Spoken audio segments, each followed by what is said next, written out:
You're now plugged into the Delphi podcast. Hey everyone, I'm Tommy and welcome back to the Delphi podcast. Today I have back on a legend who I hosted years ago, Andre Cronje. Andre, I know I messed your name up, but let me know how to actually pronounce it. No, don't worry about it. Like I said, there's a multitude of pronunciations I've come to accept. The technical accurate one is the Afrikaans, which is Andre Cronje, but most dialects and tongue movements don't even facilitate that K, that R, or that J sound. So I go by Andrew, I go by Andrew, I go by Cronje, I go by Cronje.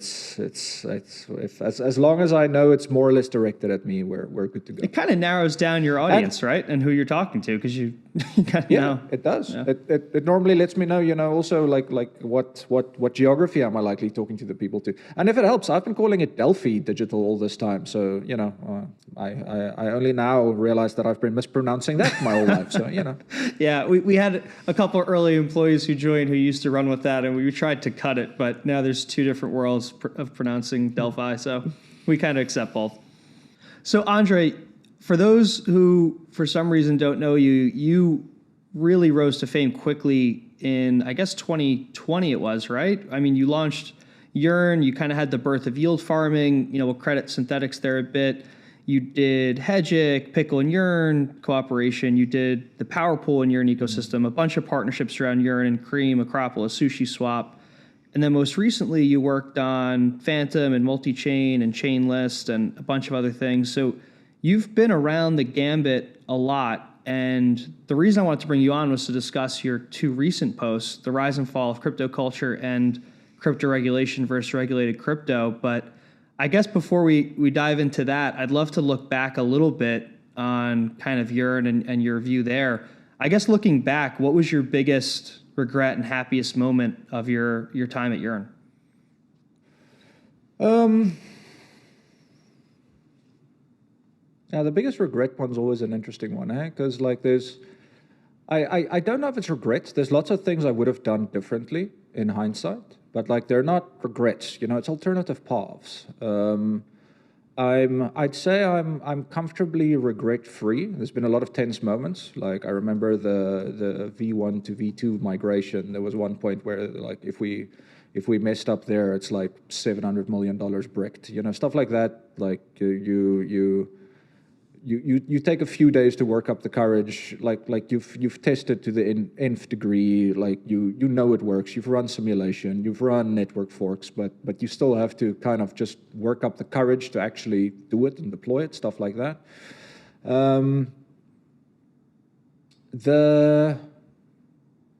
I guess a part that I regret is, but that's also a part of its success, is kind of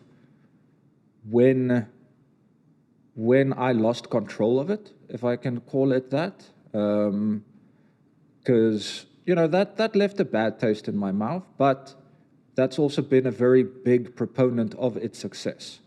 So, it was decentralized by force, if I can say that, and I wish that had gone down differently.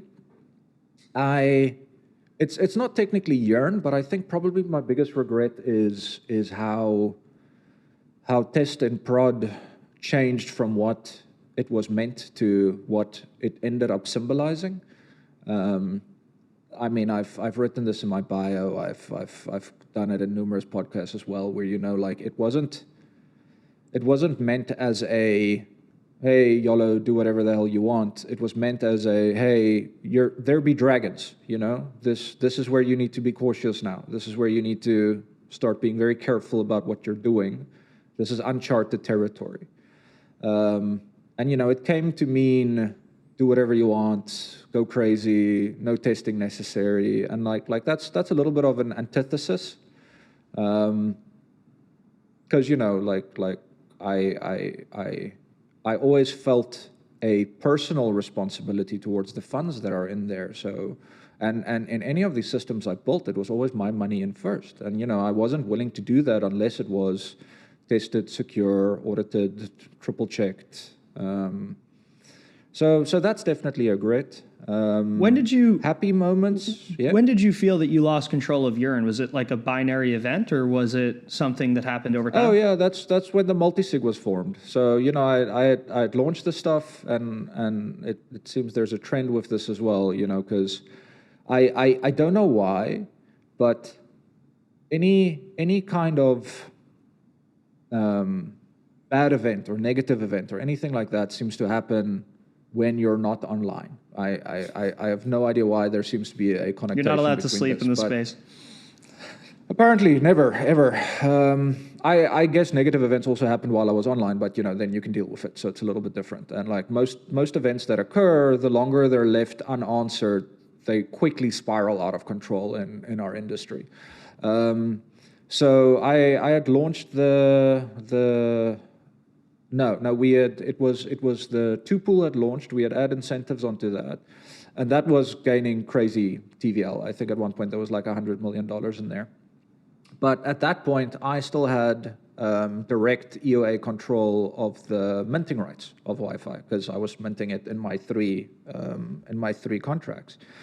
So then people started going on about, oh, I can rug it, I can steal it, and valid, I could have. And that started causing a lot of sort of snowball effects. And then, like, I wake up and Banteg, he messaged me, and he's like, hey, we formed a multi-sig, transfer the minting rights. And, like, I hadn't had context at this point, so I kind of felt like, is this a coup that's going on now, or what the hell's happening, So it took me a while to catch up, and then I do take stuff a lot more personal than I should. So like I felt a lot of that is an attack on my character, which definitely, again, didn't leave a nice taste in my mouth. But at the same time, I don't want anyone to feel like their money is at risk. So I transferred the rights over. And, since that was kind of the pivotal moment in me starting to move out of Yearn, because like at that point, if you... It's a cliche, but if you don't want me at my worst, then you shouldn't really get what I'm offering at my best. So that felt like the sort of pivotal, you need to get out of here moment for me. And I worked for as long as I could to kind of handhold and transition and be there. But now again, you have that other part of kind of crypto culture where it's more about the people than it is about the code. And I get that, that's how enterprises are built. It's about Gates, it's about Jobs, it's about Musk, it's about these people you can rally behind. But crypto supposed to be Bitcoin, Satoshi. You don't know who you're rallying behind. But I guess even today people rally behind Satoshi even though they don't know who he is. So you wake up one morning and for those who may have missed Yearn like rebirthing yield farming or not claiming to. I mean, Synthetic said early, but you guys really championed it. You guys are automating strategies for people in DeFi, right? People are giving you money, you're earning a yield for them, you're automating what was a very complex thing that you wanted to automate for yourself originally. What was your thoughts, though, on like what would be the better path to decentralization for you? Like, I'm a big proponent of progressive decentralization, but we haven't really seen it play out well other than, I'd probably argue, Vitalik at ETH. Yeah. Look, to me, it's a little bit binary. So what I mean by that is, some people rephrase. People view it incredibly binary. It's decentralized or not. And there's, there's nothing in between other than a progress of moving towards the one side or the other side. Nexus Mutual was always a great example for me. Nexus Mutual could never be completely decentralized. They could be as close to as distributed as possible, but not really, ever truly decentralized, because there's always an interaction component that has to happen there. You can argue Uniswap is decentralized, but is it? I mean, who other than Uniswap Labs can release Uniswap v4? So, how decentralized is that? You can argue Compound is decentralized, but how much of majority control is in the hands of Compound and Compound-friendly people? I don't think there's a right answer there. I think there's a and I wrote this in that second blog article of mine, which I plagiarized Asimov, his 3 rules of robotics, which I adjusted towards now my rules of crypto, regulated crypto, which is do whatever as long as it does not create harm onto others directly or indirectly, and then do whatever as long as it doesn't create harm onto you. And like to me. And Vitalik has actually done a really great job on this, because his thing about decentralization, well, at least as I have understood, I've also now realized that often what you write and what people understand is 2 very different things. But from my understanding, is his principle is that it should work in the worst of times. There shouldn't be a circumstance where it is no longer capable of doing its job. Versus a lot of the DeFi projects we see, if their teams disappear, they're gone. Like there's very few of them that will run completely autonomously without any external maintenance or updates or involvement or anything like that. I mean, a simplistic example: how much of DeFi dies if Chainlink tomorrow stops publishing feeds on chain? Would not be good. Yeah. So so then, is it decentralized? Even though the smart contracts are immutable, but they're reading off of these Chainlink feeds, but that being said, flip it around. The Go Ethereum team, the GEF team, can release a new update that maybe subtly bricks the network, or creates a different fork again. So it's an incredibly difficult question in a idealistic world where everyone wants a sort of yes or no answer to the question. It's extremely hard. I mean, did you envision yourself ever stepping away from Yearn when you launched it? Like, was there, I mean, it is a short... that was the goal. That was the goal, okay. But I mean, you're kind of there now, though, right? I mean, Yearn has a massive team. Like, if you do whatever you want, like, Yearn's not going to shut down. So we've kind of achieved what you wanted, but not, I guess, the path you wanted to get there. Well, yeah. And I achieved my goal. It's no longer dependent on me, which is perfect.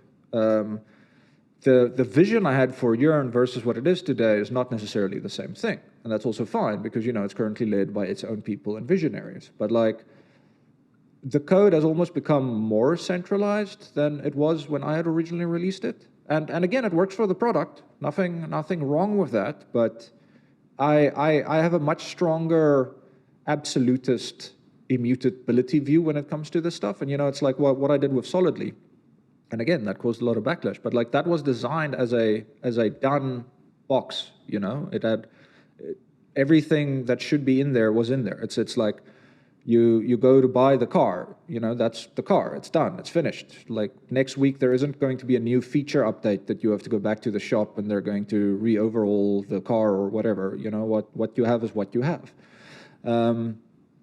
So I'm very, I want to say, absolutist when it comes to that, in that, I don't like proxy patterns. I don't like upgradable stuff. Not all projects need a 10-year roadmap.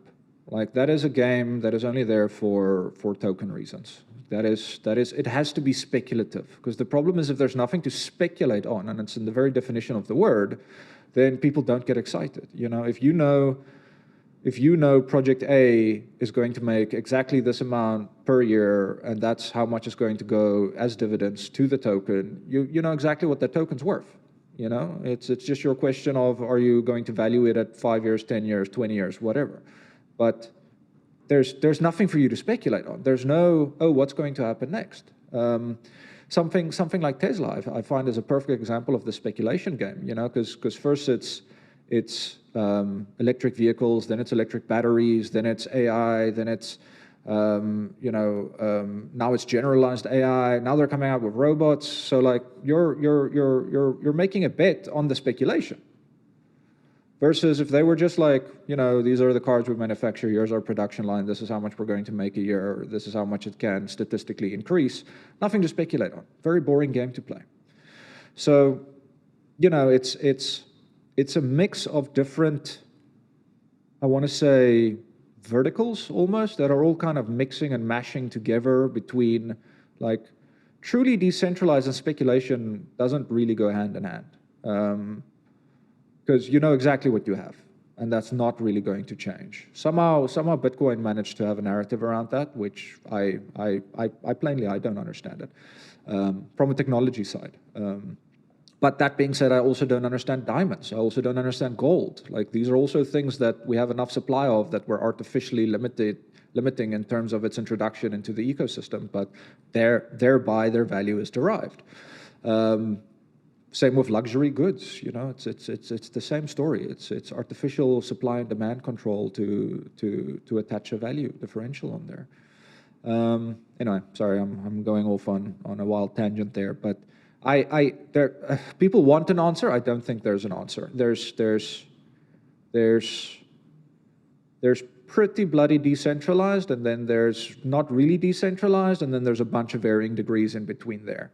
Like even you can make an argument towards Bitcoin. What happens if the core devs just decide they're now going to change the minting regime, or all of the miners decide, they're going to switch, or, it's going to be fascinating to see what happens with the ETH2 merge now, when all of a sudden a bunch of proof of work hardware devices go poof because they can't mine on this proof of stake network anymore, So there's... It's a hard balance to now. It is. It's not easy. It is. To me, I think and this is why I'm again focusing very much in terms of this regulatory arena, because I think the answer to decentralization is what government entity can, either through force or through mandate, stop or change one of those things.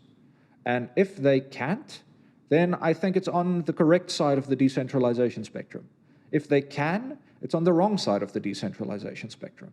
And to me, that's more where I'm seeing it shifting. Isn't that kind of binary, though, and dependent on the stage of the project? Like, something that just launches tomorrow would obviously be on the wrong side of that spectrum. Very easy for the government to go find a founder, take them down. But I mean, over time, it could shift to the other side of that spectrum. So shouldn't this also be not black and white? But you've already introduced the variable. The variable there is time. So like when it launched and it was the one founder, it was on the wrong side of on the non-decentralized side of the spectrum. Later on, as they progressively decentralized it, it did move on to that side. But if in that time variable, a government entity comes along and is like, hey, if you keep this going, we're going to lock you up, then it's never going to reach there. But like that's why. I mean, and this is actually a personal pet peeve of mine as well in our industry is time is often not added into the mix. Like I have said things in the past which I believed were true at the time I said them, given the data I had and given the landscape. I no longer necessarily think those things that were said is still true. But you'll still be held accountable, even though, it was 3 years, 4 years, 5 years, whatever ago. Time changes everything, like there might be a massive breakthrough in cryptography hacking or exploiting, and all of a sudden a government entity has control of all cryptographic private keys, and now they completely own the network, then all of a sudden what is decentralized changes again. I mean, going back though to like your recent work, I mean, when I read one of your recent articles, The Rise and Fall of Crypto Culture, I was a bit shocked because, you're the guy who released one of, quote, one of the more decentralized DeFi play that was on the crypto ethos end of the spectrum, right? Like, community oriented, community driven. You didn't enrich yourself, right? Like with it. And then on the other side, fast forward a couple of years, now we have you saying, we need crypto regulation, right? And there's a laundry list of things I think you mentioned on there. How did you kind of get here? And also, am I misinterpreting the article? No, I don't think. But again, that's why the differentiation between crypto regulation and regulated crypto is still an important difference. Because can existing decentralized protocols be regulated? The simple answer is no. No, they can't. Like, I've had this conversation with a few governments where they would like to control. A big concern is capital flight. You know, it is in my country with my currency. I go buy a bunch of Bitcoin and I take it overseas, and now my money is out of the country. Now, can they do anything about that unless, you know, they manage to lock down every single exchange that accepts that currency, and then every OTC broker, and then every local P2P market? Yes, they can stop it, because they can do something about those on-ramps, and they should do something about those on-ramps. But do they have the man-force to even do that? No, they don't. You know, that's like torrents didn't disappear because any one government didn't like it. You know, Tar didn't disappear because any one government didn't like it. Like, these technologies will always be there, but you can change their accessibility and this kind of stuff. But the point being, they can't do anything about that capital outflows. What they can do is they can create regulated flows where, you know, the big money / majority money is comfortable that it can use those mechanisms and those guardrails to use. And that's the difference to me. So like, do I think any government institution can come in and regulate what's currently happening on Ethereum or Bitcoin or any of these public networks? No, I honestly, I don't think they can. And I think a lot of them are going to try, and they're going to fail, and it's going to make them angry, and they're going to start taking it out on founders and DeFi protocols, and we've already started to see it happen. And, you know, like, they're going to insist these guys need to do something, and there's nothing they can do. They can plead to their communities, they can ask and beg, but at the end of the day, you know, it's like being held at gunpoint for something you can't provide, but your captor refuses to believe that you can't provide it. And, you know, people are going to get hurt. So to avoid that, you know, we need to be trying to create regulated crypto. And I have two motivations for this. My one motivation is it allows these institutions, these agencies, these three-letter agencies, all of these people, you know, it allows them a mechanism whereby they feel they can control enough to the extent that it fits within their guidelines, you know, which I hope is enough that it makes them realize, look, 5% we can't address. You know, that's this real stuff happening in real decentralized crypto. So we can't address it and we can't do anything about it. And we need to get them to that realization without it hurting people in the process. And on the other side, what's also important, you know, a lot of, you know, like, I find it a little bit ironic that people think that I'm some kind of betrayer. You know, my original background is in law and traditional finance, so it's, you know, I'm just kind of going back to roots here, but that's more anecdotal than anything else.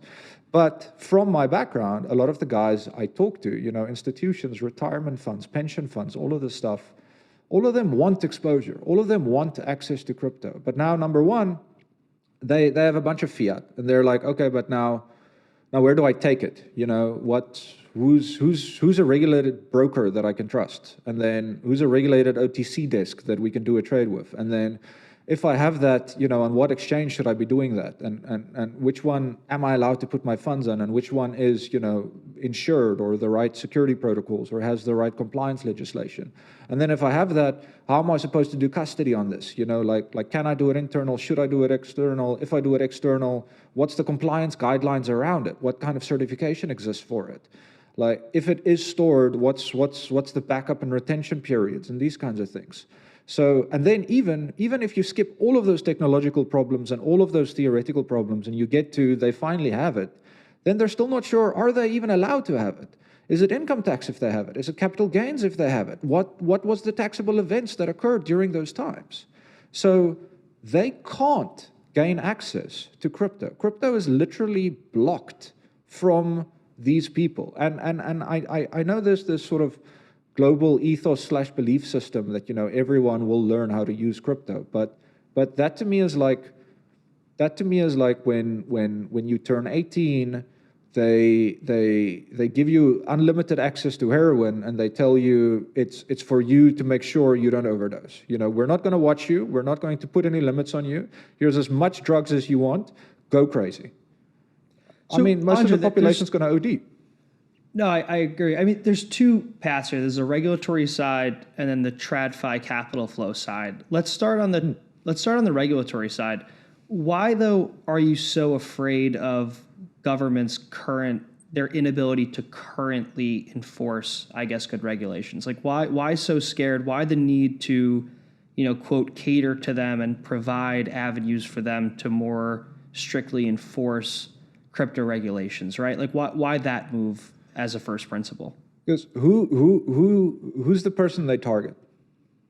Who's their generally? It's the founders. It's the founders. It's the devs. It's the lead roles in a community. Eventually, it'll be members on a DAO multi-sig, and it's the captor scenario I created earlier, where they will tell them, hey, okay, you need to provide us this data, or you need to do this, or you need to stop this, and the guys are going to be like, well, shit, I can't. And then they're going to start threatening, okay, but then you're going to go to jail. And then it's like, but you can't do that because I literally can't facilitate your wishes. Like, it is impossible. But they're not going to understand that because they're trying to fit, a square peg into a round hole. And the more antagonistic, crypto is, and the more idealist crypto is, the more this becomes a game of escalation.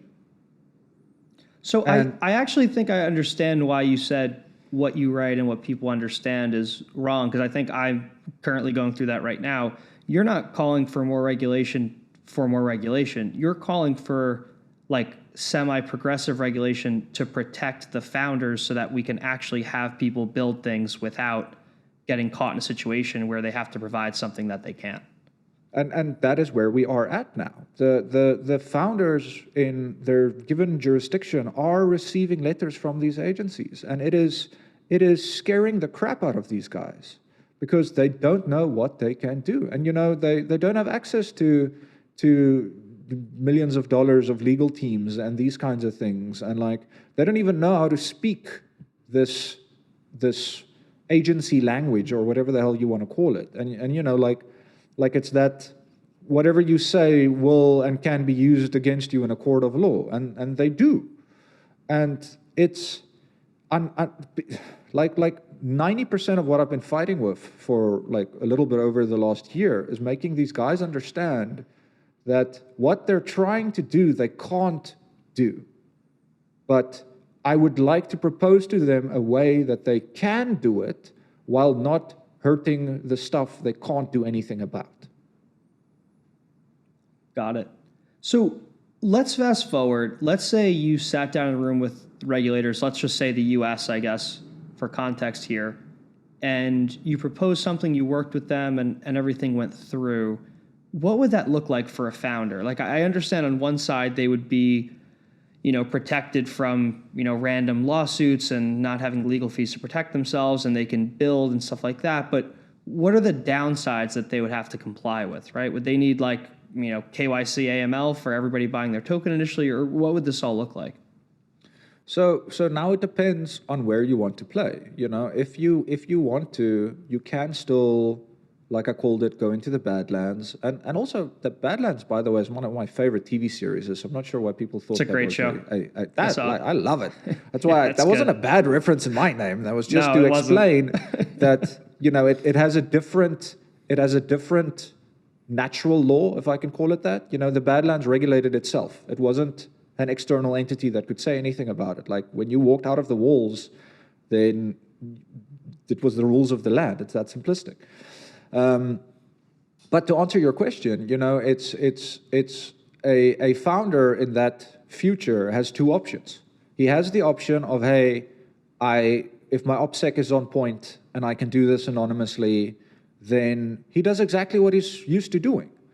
But if he wants to be doxxed and he wants to be known, then there's guidelines and a framework within which he can apply for and issue his token. and his platform and do all of that stuff. But it's up to the founders where they want to sit on that spectrum. The problem is right now there's no choice.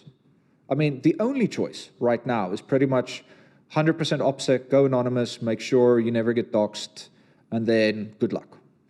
And that's not going to disappear. But there are founders that don't want to do that. There are companies that want to build DeFi or at least crypto financial products without needing to feel fear. Like there's a lot of experimentation happening in crypto in terms of, okay, but this is where you can't be regulated, so it's okay. But the flip side to that, there's a lot that people could be doing in terms of, we keep hearing this, cross-border payments, settlements, payments, like there's a lot of inefficiencies that we could be addressing if there was a framework.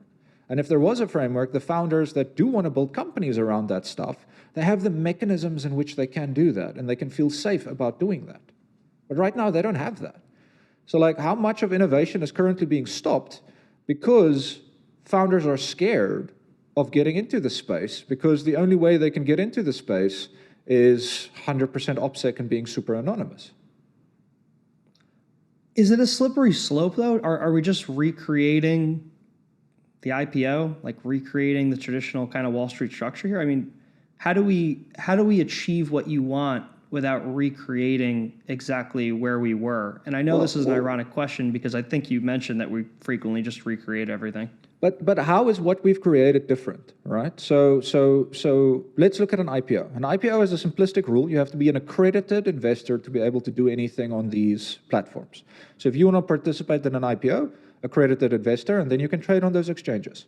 Now, we might not call it accredited investor, but let's face it, if you don't know how to do a custodial wallet and you don't know how to top that up with fees on ETH or whatever, and then you don't know where to access the thing, and then if you don't know the value of the monetary thing that you are transferring, like the term seems dumb, right? Accredited investor. But like, how do you measure what an accredited investor is? And the easiest sort of guiding stick whereby to measure that is, hey, this person has the wealth, but he had that wealth by, learning how the game works.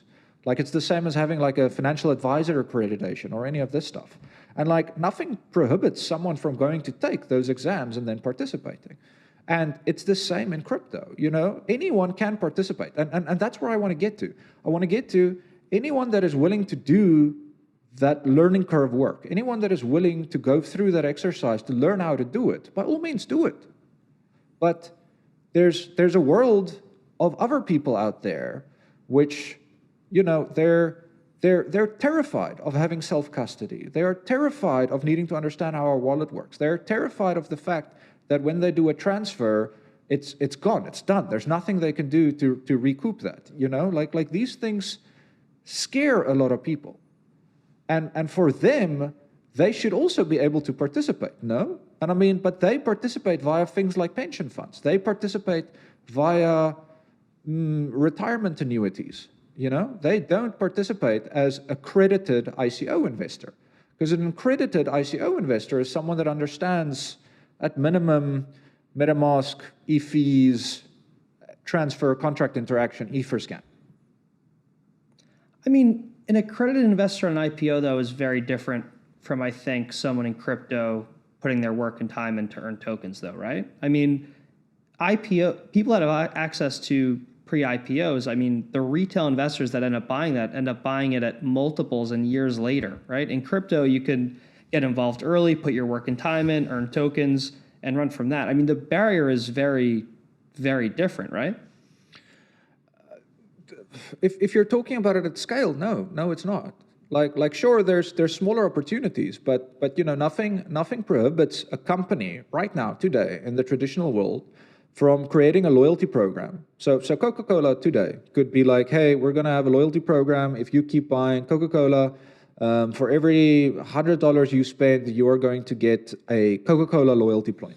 And you know what? If you get 100 of these points, it's redeemable for one Coca-Cola share. Because that's essentially what we're doing with tokens. We're creating these loyalty schemes where we say, hey, do these actions, which proves you are part of what we want. We are incentivizing the behavior we would like to have. And if you do that behavior, we're going to give you this thing. So that is new. That is a new concept. I'd love to see more of that in traditional finance. That would be awesome, because I do think they're underutilizing their equity in terms of what they could be doing with it. But that's a completely new paradigm. You know, that is not something that's existed in traditional finance. I think it should exist. I think it's awesome, but it doesn't currently exist. So you know, it's I don't necessarily want to blur the two concepts, because you know, when you talk about the seed investor in crypto, like they should probably have a fair or equivalent amount of knowledge as a private or an angel investor in traditional finance, you know, because you're also allowed to invest as an angel or a traditional. Your access is different. I'll accept that, but that is also something that can be addressed by blockchains, because once we start now, again, this is if we start looking at tokenizing securities, right? If we get to the point where we can tokenize securities on-chain and we can start using on-chain liquidity, all of a sudden you don't have a NASDAQ and a Luxembourg Stock Exchange and a JSE. You just have exchange, you know, and there is just assets and there is just liquidity. And that provides more access to more people. So a mix of the two is what levels the playing field, not an absolute on the one side or on the other side. Do you think there's a cultural reason why traditional companies haven't issued these actual equity-based incentive programs? Like, I mean, thinking that a board of directors for Coca-Cola or Pepsi or Unilever or what have you is going to issue, you know, me equity for popping open a can of Coke, it just seems so remote, you know, versus crypto where I could earn tokens for adding my time or money basically anywhere. The capability of doing it didn't exist. 5 years, 10 years ago, you simply couldn't do it. You couldn't track your engagement. You couldn't track what are people doing. You couldn't track what are they buying, you know? Like, it simply wasn't feasible. And it never became a detriment to these companies, you know, because at the same time, they can still launch their loyalty program on the side, and then they can give you cashbacks or whatever the hell else they want. But there was never the need to really merge it. In crypto, it had the beauty of being merged, and I think, you know, like any new paradigm shift, it's like that question is a little bit like asking, oh, but you know, why did they use horses back in the day? They could have used cars. Well, cars didn't exist yet. So like it had to go through a transitionary phase before you have that next wave. I'd love to see more new companies. And look, I'm sure there's some rules or regulations in traditional finance that prohibits this that I don't even know about. And I'm sure there's some regulatory reason why you can't do it. And I'm sure there's some gamified way that you can play with it at the end of the day. But it's a concept that should at least be explored. So we're going down this path and we start to see lines blurred between, you know, let's take your viewpoint, like crypto getting more regulated to protect the key developers, and maybe traditional finance using some of the facets of crypto, like, you know, shared ownership and things like that. Is there anything that we lose in crypto going down this path that makes it great? Like my ability to be anywhere in the world, log on, help a project, earn tokens, don't have to look over my shoulder, don't have to apply for anything, et cetera. Like, do we lose that ultra low barrier of entry and ability to earn in a project if we start to tack on what you're saying here on the regulation side? No, because again, it's optional. It's opt-in. You know, the founder that wants to still go by the old ethos and does his anon things. This is, if you want to seed a torrent, you can. If you want to host a Tor node, you can. Now, do you need to have a little bit of extra caution then in terms of, are you allowed to do that? Yeah, you need to have that. But you also have that today, wherever you think you do or you don't. Because like, when you farm that token via the interaction you did, like, was it capital gains? Was it income? Did you hold it for long enough? Was there a taxable event when you ended up exchanging that? So like as humans, we fall in jurisdictions. So we are the things, a blockchain does not fall in a jurisdiction. A decentralized app does not fall in a jurisdiction. They can't do anything about that. We as humans fall in jurisdictions. They can do something about us.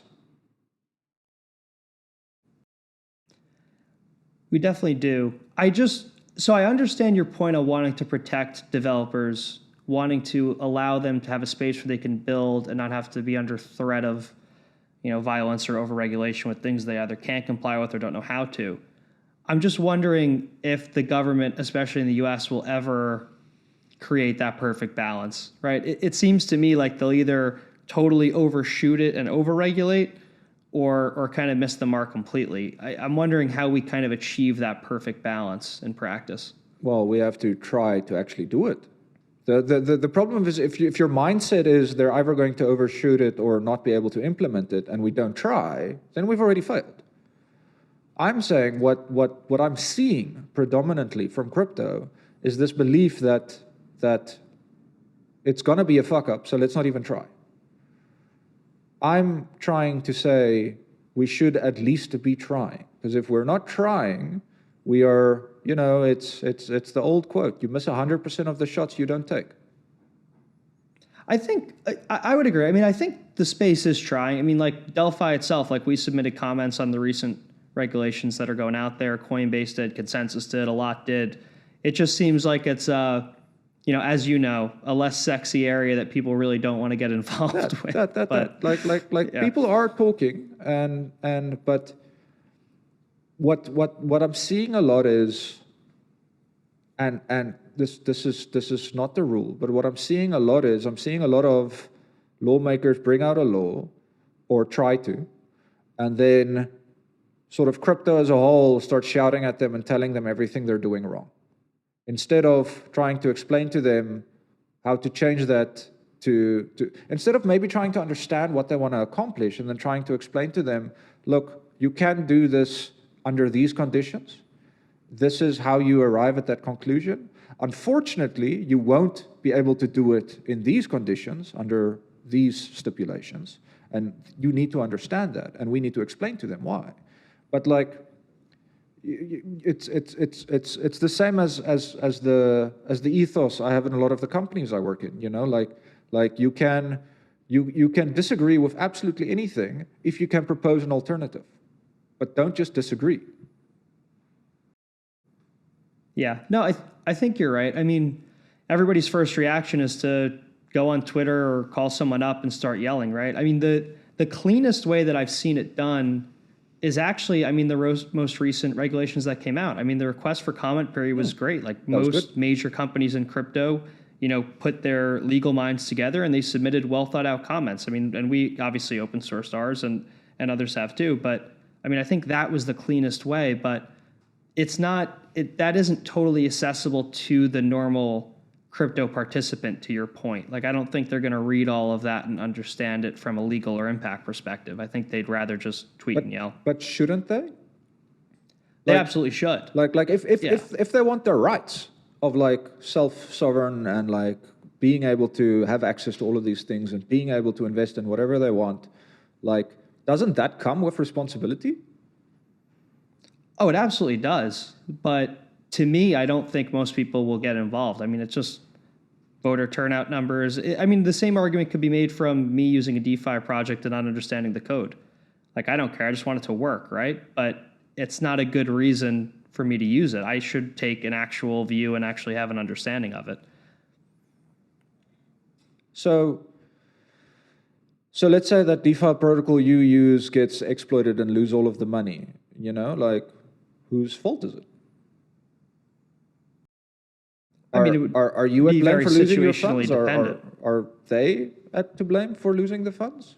But now my point I'm trying to say is, like you say, it's dependent, it's circumstance dependent, but that's because you inform yourself about how circumstance dependent it is. 80%, 90%, I don't have numerics on this, but high percentage of crypto people will tell you it's the protocol's fault and they should do a bailout. As a more experienced crypto person, I kind of know the risk I'm taking if I ape into something new. I don't know if I would totally blame another party on that. There has to be some sort of self-acknowledgement of that. But for the masses, I could see your point. So, you want You want the rights, you want the access, you want the entitlement, but you don't want the responsibility. You don't want the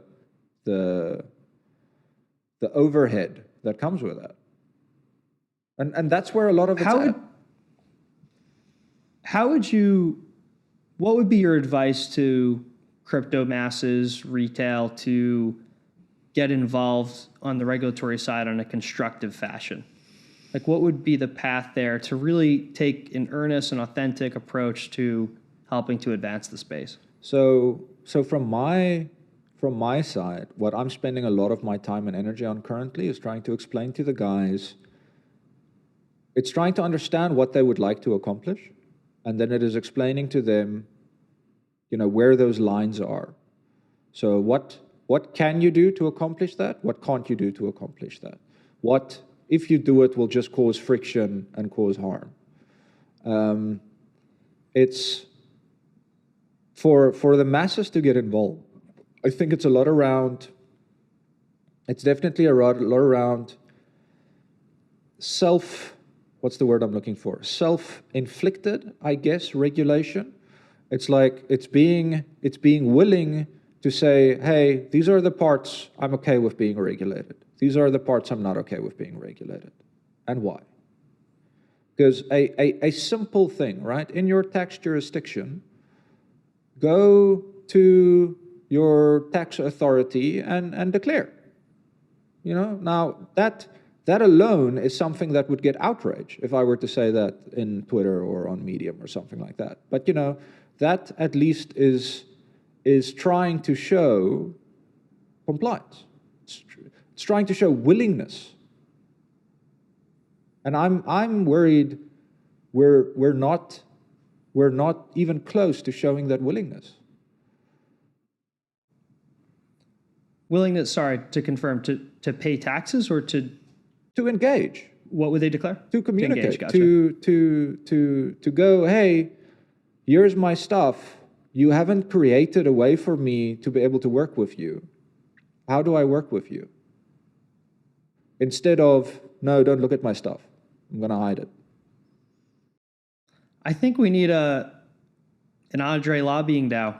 I mean, I understand your perspective. I just don't really foresee the masses realistically doing any of this. That's my thing. Which is, why I'm doing it in a personal capacity, engaging these agencies, talking to them, walking them through what they can do, trying to create the regulatory instruments that they are comfortable, that gives them the access and control that they need within those areas, trying to make them understand which areas they can touch, which they can't touch.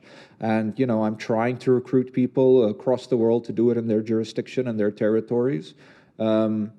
Again, it's Andre, what do the masses not see from your conversations with the regulators and the legislative bodies? Like, when you talk to these people and try and understand what they're trying to protect and what they're trying to accomplish, what do you think of those conversations is lost on the crypto masses? Like, because I think there's not as much visibility there on those conversations, I think. That's probably fair. So it depends on what institutional level you talk about, right? Like something like tax agencies are worried about crypto being circumvented to stop their abilities to deploy.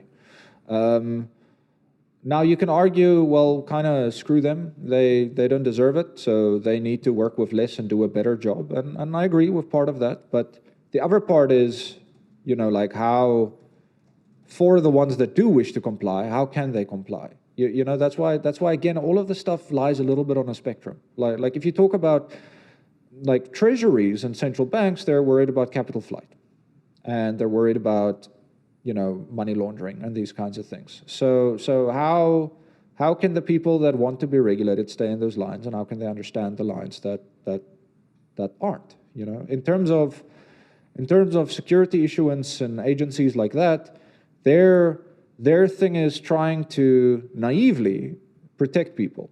So, it is, how do we hear about these scams every single day. How do we make sure less people fall for these scams?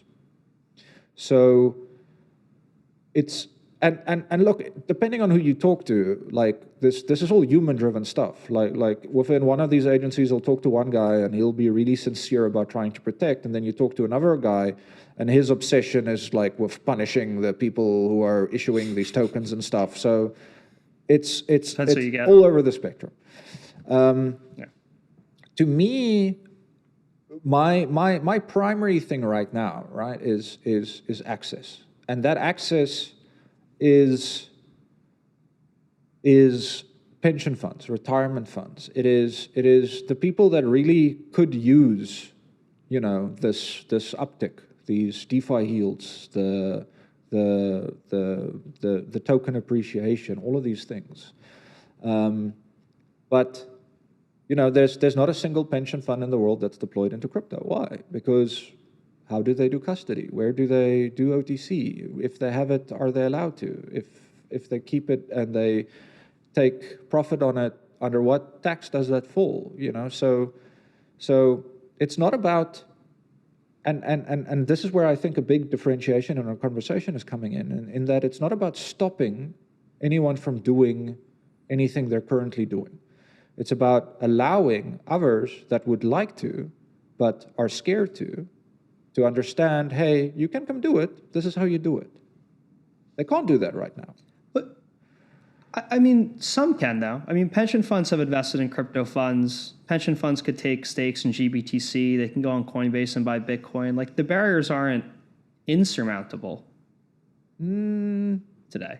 I mean, again, you just can't really do a lot of that stuff at scale. And even if you can, right? Even if you sign up at Coinbase, you get an OTC broker, you buy a massive amount of it. What happens if your country says, hey, look, you're not allowed to have crypto? What happens if now all of a sudden it gets regulated in a tax bracket as income tax instead of capital gains tax? How do those types of things affect your bottom line? So like, it's not just a technological barrier. I would agree in part. I mean, it doesn't seem as crazy in changes. I mean, we all know, like, we're all pretty much know how to do our taxes at this point on crypto, right? I mean, it wouldn't be too outlandish to have like some set that the pension funds can follow today, right, to claim tax. I mean, I don't think there's going to be a switch from capital gains to income overnight, right? It's just, until it's written, people aren't going to take the chance. Does working with these larger entities managing massive amounts of capital better help you influence the regulators? Yes. Like, is there some access angle there? Immensely so. Got it.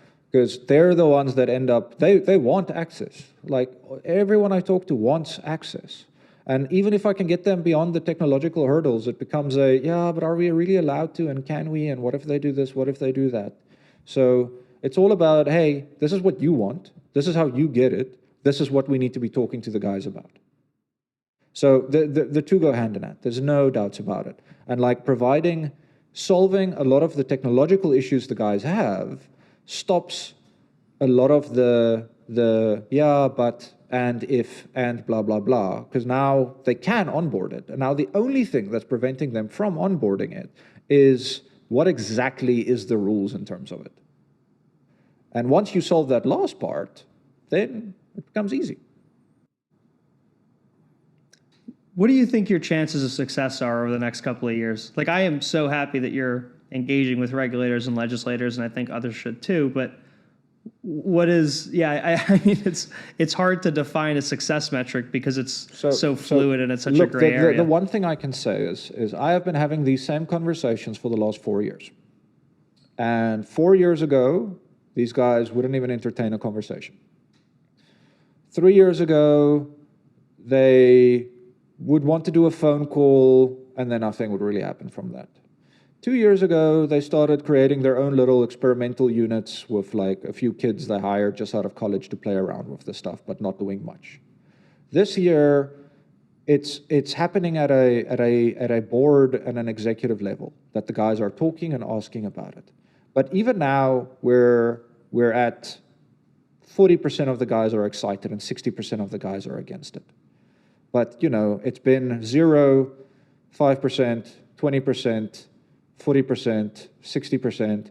Next year, it's going to be 60%. The year after that, it's going to be 70 to 75%. The year after that, it's going to be 80 to 95%. The year after that, 90. The year after that, finally, we might actually see something. And it's exhausting, and it's tiring, and you're repeating the same bloody conversations over and over and over. But if you don't, then they start making up their own rules and their own assumptions. It's repetitive. It really is. I don't know how I wouldn't be able to do it. So I give you credit for doing it. It just seems so redundant and consecutive, but it's necessary. I mean, the education has to be there not only for the consumer but for the regulators who are making the rules. So it makes sense. And as much as the ethos is anyone, what was that? That animation Ratatouille. It is that the main chef, dude, I don't remember his name, but he said, anyone can cook, I think. And then the critic at the end, he says he finally realizes what the chef meant. He didn't mean anyone can cook, but that a cook can come from anyone. And crypto is very similar. We keep saying anyone can do DeFi. That's not really true.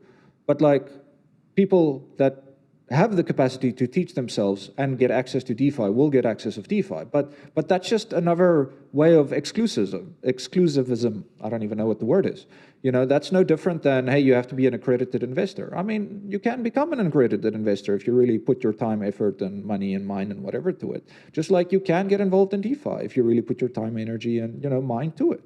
But if we really value this idea of transparency and open finance and trustlessness and these kinds of things, then we need to facilitate how does the old lady at the street selling bread get access to this kind of stuff? Why should she not be allowed to because she doesn't learn how to use MetaMask and sign up for a Coinbase wallet and transfer funds into it, But by proxy, she can still get access. So, and now taking a few steps forward, again, all of these are iterative processes, and I think that's also something that people don't often see is that, this is one stepping stone to the next iteration, and this stepping stone is about, okay, how do we help these big institutions to gain access so that they help lobby for good regulation, and once you get that, all of a sudden, it's not going to take long for banks to realize the overheads that they can cut out here. If they start doing transfers on chain, and if they start doing that for remittance and cross-border clearance, and overnight they can decrease their OPEX costs and stuff by 20 to 25%. Well, not overnight, they need the technical resources and etc. But in a short period of time, comparatively speaking. And now, great, all of a sudden the routes are more streamlined, there's more access, that's all great so far. But what now happened is a lot of what is banking is happening on chain. And now all of a sudden, there's more transparency, there's more clearance. In 5 years, 10 years from now, which bank are you going to bank with? The bank that has the opaque rules and doesn't tell you where the cash goes, or the bank that's willing to tell you where they're deploying it and how they're deploying it and what areas they're deploying it? I know personally I'm going to choose the more open-ended one. And now, once you have all of that data set, all of a sudden you can start seeing proprietary stuff that you don't currently see. Because how does your bank do fraud detection in terms of when you send a transaction and then they stop the transaction? Once you have that, it's whenever I need that transaction the most, they stop it. But now when you have that amount of data on chain with the correct labeling and access, and you can say this one was fraud, this wasn't fraud, whatever, then you can start using those data sets to train smarter machine learning algorithms, AI, whatever you want to call it. And eventually you can get to a fully digital, transparent bank that runs entirely on chain. But these are all iterative processes. And it's dangerous to let the idealism kind of be a hard stop in the process. But as in extreme DeFi, decentralization, stopping progressive regulation, stuff like that. Yeah, I mean now it's like you say, it's happening on a sort of let's say, corporate adjacent level. It's Delphi, it's Coinbase, it's Uniswap Labs. These are the people who are lobbying and creating these rules and stuff. But they're also the ones who are most likely to get hit because none of them are decentralized. So, that is why they have this interest in lobbying in it. And if they were truly decentralized, they're probably not lobbying for this stuff because they're like, well, you can't really do anything to me. A little bit naive. Is there any big event, like, I know this is an iterative process, snowball effect kind of, with you spending your time talking to regulators, legislators, et cetera. But is there any big event that you can foresee that can help push this narrative of working with legislators forward? Like, is it, again, I don't know what this would be, but is it, you working with a pension fund running zillions of dollars who wants to go into crypto and they have contacts and they start lobbying? Like, what is the big event that you think could push regulations in the right direction, or does that not exist? Because I can think of a lot of bad events that would push it the wrong way, like massive hacks or massive capital flight, things like that. So to me, the thing I'm currently focusing on is regulated crypto access. So what I mean by that is, like a bank, a commercial bank right now, they can't really talk to traditional crypto custody firms because when they talk to the custody firm's going to start telling them about MPC and multisig and all of these things. And then they go, well, we don't understand any of those technologies and that's not on our compliance list. So how do we do this? So it's about taking blockchain and translating it into traditional finance, But if you go to the bank and you're like, hey, here's an HSM PCI DSS compliant with ISO, whatever the number is, all of a sudden that's a checklist that they've done 4,000 times. So all of a sudden they're like, oh yeah, cool, we can actually use this and we have the compliant platforms, BTC ETH exposure is ETFs. Get that stuff in traditional places with enough size where they can access it. It is, you want DeFi access? You do it via a crypto secured corporate bond that's issued by a foundation or a DAO or whatever. There are ways that we can provide non-prohibitive access that doesn't require that they go hire a bunch of blockchain developers or engineers or any of this kind of stuff, which is prohibitive for a lot of these guys just because you can't find them in the world. So they're not going to get auditors that can go check, is this code good? Because as much as it's easy to say, yeah, no, sure, they can get those guys, they're very small demand. There's very large demand for a very small group of people. So all of my focus is around how do we take blockchain speech and translate it to TradFi speech? Because once you've removed all of those technological barriers, once there's no more excuse to not onboard other than regulatory, that's when they start pushing regulatory. Because right now it's not being really pushed by these guys because they're like, oh, but we need blockchain people, and oh, but we need to first figure this stuff out, and then oh, but are we even allowed to? And once you have that many barriers to entry, it's just easier to say, oh, let's wait till someone else does it. It's definitely a moving or a work in progress. So Andre, just to switch gears before we close out, I wanted to talk a little bit about Fantom because there was articles out there, they were retracted, some weren't true. So I want to dive into that a bit because people kill me if I don't ask. But just to set the stage here, why exactly did you decide to build on Fantom or around Fantom in the first place? What was the main draw for you? So now this I find fascinating, right? Because if you go check at the GitHub commit history of Go Opera and Go Lachesis, which is the two primary nodes running Fantom, and you go check who was the first primary contributor who built the original network, you're going to see my name. If you go to the original papers that were published by the foundation that describe the consensus mechanism, how it works, how it achieves consensus, how it does pruning, all of those things, you're going to find my name. I am one of the original builders of Fantom. I am one of the original authors of the theoretical papers. So it wasn't really me making a choice to build on Fantom. I built Fantom and I really wanted to continue building on it. And I think that is lost. That's kind of fun. It's kind of weird that I didn't even know that. I think it's lost It on a is. lot of people. But again, this was before Yearn days. So, and that's actually something I wanted to say originally. But like before Yearn, I was with Fantom. Before Fantom, I was with Crypto Briefing. I used to do the technology code reviews. I don't know if you remember those. Back in the ICO days when, I'd go into these guys' GitHubs. You called out a lot of projects. Yeah. So, like that's my background originally, not the Yearn stuff. The Yearn and all of the DeFi stuff, that was hobbyist behavior. Yearn, Keeper, and Solidly. Fantom wasn't a after the fact choice. It's I've always been there, and that's not going to change. That's actually pretty interesting. I didn't know that. Why do you think people don't actually know this in mass? Or maybe they do, but I feel like they don't. Who looks at research Do you think papers? it just gets Who lost looks at old GitHub commits? Like you look at the most prominent vocal people. The thing is when Fantom really started to get its day in the light, I wasn't a core dev anymore. I wasn't a core researcher. I wasn't involved in the executive team anymore. Like Kong and Quan and Igor and those guys have all taken over, and they're doing a much better job than I can.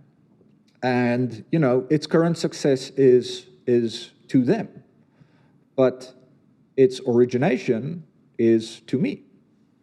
So that's why I always find it weird when people are like, oh yeah, but why did you choose Fantom when you could have gone to Avalanche? I also really respect Avalanche's technology. I've said so publicly. I've complimented Snowball since it first came out. And I remember what was the team that did the first implementation. I think it was Perlin, and I loved their code. It was absolutely beautiful. So I've been a long proponent that they're one of the only other real technology players out there other than Fantom. Because the other thing that also gets me, right, and I also think this is partly my fault, but a lot of people don't actually know that Fantom's consensus is, one of the only two ABFT consensus systems out there. It's only Fantom and Avalanche. And it doesn't have a longest chain rule. There's no rollbacks or stuff. Once a transaction has been seen by the majority of the network, that's final. There's nothing that can happen there. It's also one of the only chains that doesn't need its history to prove its current set. It can actually do data pruning after every 3 leaves of snapshots. So, it doesn't bloat infinitely. It has beautiful time to finality. It can get to finality in under 900 seconds for a transaction when it's seen by the network. And it's technologically speaking such an amazing technology stack, and yet the common belief system by most people is that it's like a Geth fork or something. The only Geth that is in there is some libraries that are imported for opcode compatibility for the EVM that runs on top of the consensus. But the whole consensus layer is natively ground up written, and we did that over 3-4 years. But yeah, Andre, I have this theory that you like working on early stage projects, and then once they get big, you hand off to the more operational people. my value add drops off of a cliff at that point, because my strength is in the R&D phase, in the experimentation, in the what if, that's. Well, there's nothing wrong with that. It's two different phases of a project, multiple different phases, and obviously people are good at bad at different areas of it. There's nothing wrong with that. But to your point, I think there is a point culturally, because people expect the person who created something to also be the person who sticks around forever, when it's not really the case. It's different skill sets. It is a different skill set. And especially in crypto, the sort of immutability around tokenomics makes it difficult to put multiple projects under the same banner / umbrella / whatever you want to call it. Because once those tokenomics are set and they're defined for protocol A, and you want to develop protocol B, you can't. Like using the Tesla example from earlier, you can't pivot from electric vehicles to batteries to AI once you've set the tokenomics in motion for the electric vehicle. So, it's kind of designed to be built and abandoned. And I mean, if you want to do a new version, and sure you can, you do a V2, you do a V3, you do a V4, but you're not changing the original thing. But the only way you can do that is if you have some leeway in tokenomics. And we often see that with hey, we're releasing V2, but to release V2, we need to do a token migration from V1 because we now need extra tokens to be able to do this, blah, blah, blah. So it's designed to kind of be counterintuitive towards doing multiple things under the same banner. And that just doesn't fit with me, because like the products I'm busy now don't fit under Yearn at all. And just like Keeper, I couldn't do under Yearn. I actually tried to figure out how to do it, but like it needed its own tokenomic ecosystem to be able to pay for the gas fees so that the keepers could actually, use liquidity instead of, so they can use CapEx instead of OpEx to actually run their businesses. And then, same thing with Solidly. Like these, I wish I could do them all under one, but to do that, I would need kind of open-ended minting rights to be able to say, hey, okay, but the new project needs these things, so we're now going to add that in. But like, once you leave that up to a DAO, that's just not going to happen. I don't foresee any way that happens ever. I mean, unless it's some studio or accelerator type model. But I mean, even then, it's tough. I mean, well, the other thing though worth discussing is not many founders are like you, right? A lot of founders will stay with the same project for long periods of time. They don't have all these ideas that they want to execute on, right? For you, these are very different ideas that are very differentiated. Like you can't build that under one token. It wouldn't make any sense. You'd have to dilute the hell out of it, take the risk. Token holders wouldn't be okay with that. It's unfair Weird to incentives. Them. Yeah. And the token has different use cases for different projects within. Yeah, that gets really murky really quickly. So that's why, that's why I've kind of chosen the path and done it the way I've done it. But at the same time, that's also been my biggest criticism, is the fact that I'm the guy that launches it and then walks away. When what I am able to offer, I've offered to the best of my abilities, and there's not going to be much more after the fact that you can get out of me. Do you think it would be different if the framing was different? Like, what if you ran a studio and the mandate was literally to launch tons of new projects with all of your ideas and to have teams around it? If that was the narrative around it, I feel like it might be accepted better than, quote, jumping project to project. No, I agree with you 100%. Sure. But, in hindsight, I was a naive dev with a Twitter account that got too popular too quickly that just liked launching stuff, like I never thought of it like this. Like to me, it was, hey, here's a cool idea, let's do it. So, I mean, one of the most recent things with Fantom was Solidly, right? Like it's a new AMM using, Fantom's tech. You were going to do an airdrop to like the top 20, DeFi projects on Fantom. TVL went through the roof for Fantom. I think, billions. And then a couple days later, I didn't know if you decided to quit or leave, but there was definitely a break-off point there. But now again, what was the situation since day one, I made it very clear this is an immutable, finalized primitive. There's nothing I can do even if I want to. There's no change, there's no updates, there's no anything. But and I thought I had communicated that in my writing, but very clearly I didn't.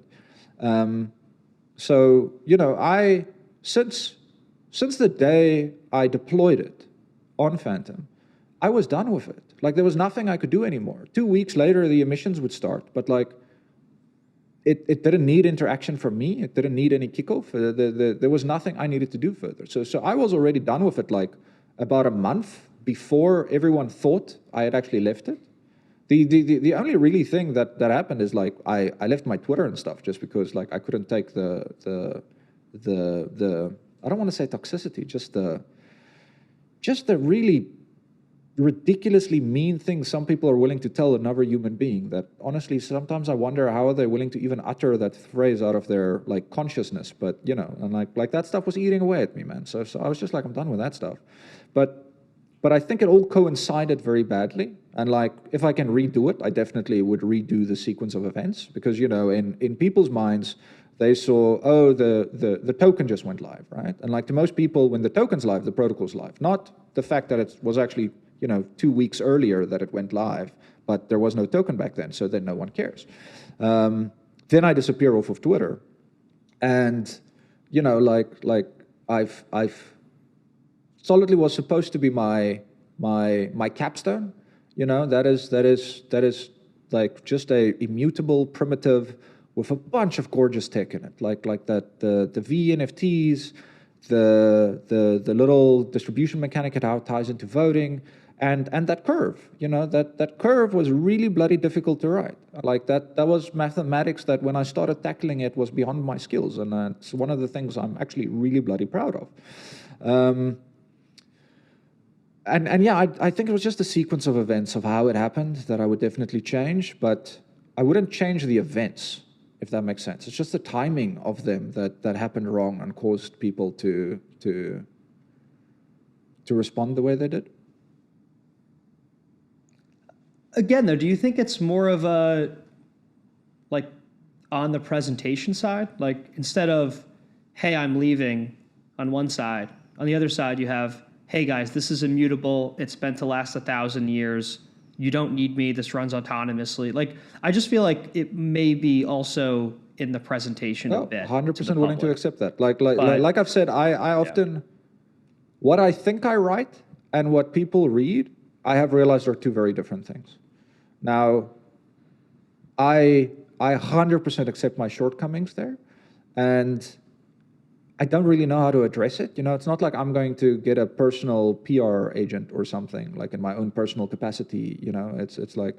No. The reason I bring it up is it's just sad because like you went to such lengths to develop something even beyond your own knowledge, right? Like you've just described, with amazing tech. And the only thing people are talking about is Andre left a couple of days later. I share that. Which sucks. I share that. but like it's the same with people now, acting like Fantom's bombing because I'm not involved. Meanwhile, it's probably been a year and a half since I actually contributed to the tech and stuff. Like I'll still advise the team every so often, and that hasn't stopped. I'm still doing that. But I haven't actively been involved since basically Yearn days. Well, Andre, I think it goes back to how you opened with Elon Musk and Tesla and SpaceX, right? People don't care about the data. They don't care about the tech. They want to know where you are, right? They want to know where Elon is. They want easy stuff that they could rally around and share, right? They don't care how many, I mean, I don't know Fantom's transaction throughput offhand, just like I don't know how many cars Tesla produced last year, but I know I want to back Elon, 360,000. right? Like, there we go. Not the throughput, the cars. Throughput's much more. Yeah. Oh, gotcha. Yeah. He's pushing out cars, man. He is something else there. I guess you're not a huge Elon fan, I'm guessing. No. I have no issues with the dude. I have issues with what people make / fantasize / kind of the same stuff that happened with me. Like it's the story that gets created. Like he's Iron Man? He'll probably one day build the Iron Man suit. I bloody hope so. He just needs to solve energy first. But like, there's story and then there's reality. And the story is a lot more lavish than reality 99% of the time. And that's where some of my frustration there comes in. It's the disconnect between the narrative versus the reality. Do you see his fame, fortune, presence, sway ever going horribly wrong? Because, I mean, I could. I love him. But, I mean, I could definitely see that amount of power going wrong at some point. Yeah, like, you either die a hero or live long enough to become a villain, right? Like, it's the same thing we've seen in crypto, just on a bigger, slower scale. Like, whenever someone gets... I don't know what the verb is to, like, when people think of them as a eurotized. I don't know. But whenever people put someone on a pillar that high, eventually it's going to fall. Like, there's just no two ways about it. And we've seen that time and time again in crypto. Every time we put someone on a pedestal, it falls, it breaks, and then we put the next one on the pedestal. It just, we've seen it happen in fast forward. Do you ever think that you'll come back to the Badlands? And, maybe you get tired of the regulatory side, you have a cool idea, you want to be anonymous. I try not to deal in absolutes, because, as I feel right now, it detriments what I'm doing, my involvement in the Badlands. Does that mean I will always feel this way? It's impossible to say. Absolutes are kind of impossible.